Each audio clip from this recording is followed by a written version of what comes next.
Hi అండి, welcome to our channel. ఈరోజు video వచ్చేసి పాలపిండితోని చేసుకునే పాలకోవా అండి. దాని ప్రాసెస్ ఎలాగో ఇప్పుడు చూసేద్దాం. నా ఛానల్ కనుక మీరు ఫస్ట్ టైం చూస్తున్నట్టయితే కనుక ప్లీజ్ సబ్స్క్రైబ్ చేసుకోండి. అలాగే పక్కనున్న బెల్ ఐకాన్ని క్లిక్ చేయండి.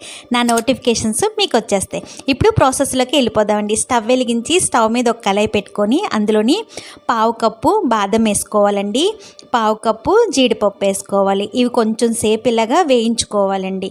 ఇవి కొంచెం మనకి ఏగిపోయాక కొంచెం కలర్ చేంజ్ అవుతుంది అని అనుకున్నప్పుడు ఇంకా స్టవ్ ఆఫ్ చేసేసుకొని చల్లారి పెట్టుకొని ఇవి చల్లారిపోయాక ఇవన్నీ కూడాను మిక్సీ గిన్నెలోని వేసేసుకోవాలండి. ఇలా అన్నీ కూడా మిక్సీ గిన్నెలో వేసుకున్నాక ఇందులోకి ఒక 3 యాలకులు కూడా వేసుకొని మిక్సీ పట్టుకోవాలండి. మెత్తగా ఇవన్నీ కూడాను మిక్సీ పట్టుకున్నాక మనకి ఇంక ఇది రెడీ అయిపోయినట్టేనండి. ఇంక ఇది మనం పక్కన పెట్టేసుకుందాం.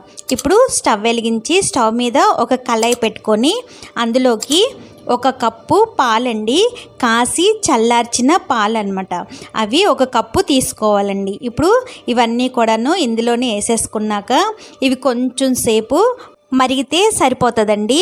అప్పుడు కొంచెం మనం ఇలాగా కలుపుకుంటూ ఉండాలండి. ఇలా కలిపేసుకున్నాక ఇప్పుడు ఇందులోకి 1/2 కప్పు పంచదారండి, పంచదారని పొడి చేసుకొని తీసుకున్నాం అన్నమాట.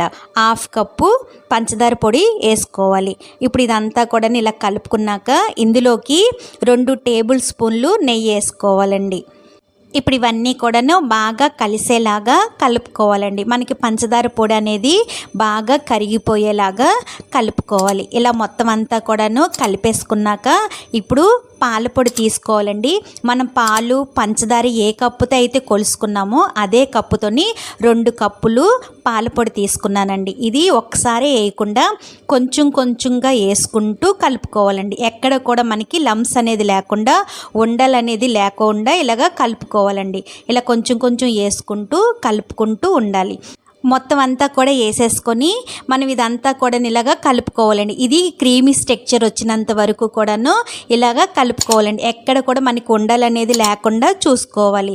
ఇలా కలిపేసుకున్నాక ఇది కొంచెం మనకి దగ్గర పడుతుంది అని అనుకున్నప్పుడు ఇందులోకి మనం ముందుగానే రెడీ చేసుకొని పక్కన పెట్టుకున్నాం కదండి బాదము జీడిపప్పు మిక్సీలో వేసుకొని ఇప్పుడు ఆ పొడిని ఇందులో వేసేసుకోవాలండి.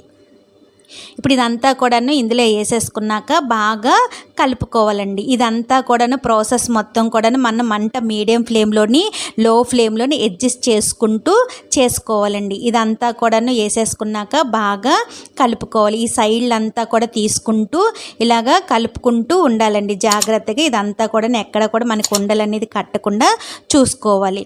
ఇలాగ మనకి దగ్గరికి అయినంత వరకు కూడా కలుపుకోవాలండి.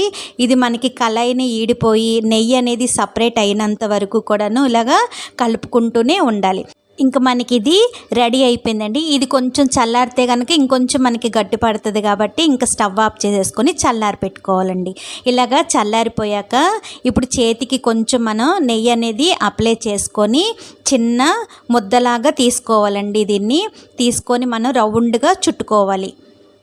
ఇలాగ మొత్తం అంతా కూడాను రౌండ్గా ఇలా చుట్టుకొని మధ్యలోని ఇలాగ బొట్టనేలతోని కొంచెం మనం ఇలాగ ప్రెస్ చేసుకోవాలండి.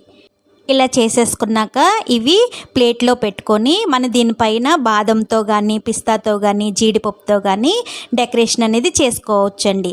ఇలాగే మొత్తం అన్నీ కూడా రెడీ చేసుకొని పెట్టుకోవాలి. అంతే అండి, ఎంతో టేస్టీగా ఉండే చాలా ఈజీగా అయిపోయే పాలపిండితోని పాలకోవా రెడీ అయిపోయిందండి. నచ్చిందండి ఈ వీడియో కనుక మీకు నచ్చినట్టయితే లైక్ చేయండి, షేర్ చేయండి, మీ ఫ్రెండ్స్కి ఫార్వర్డ్ చేయండి. Thanks for watching.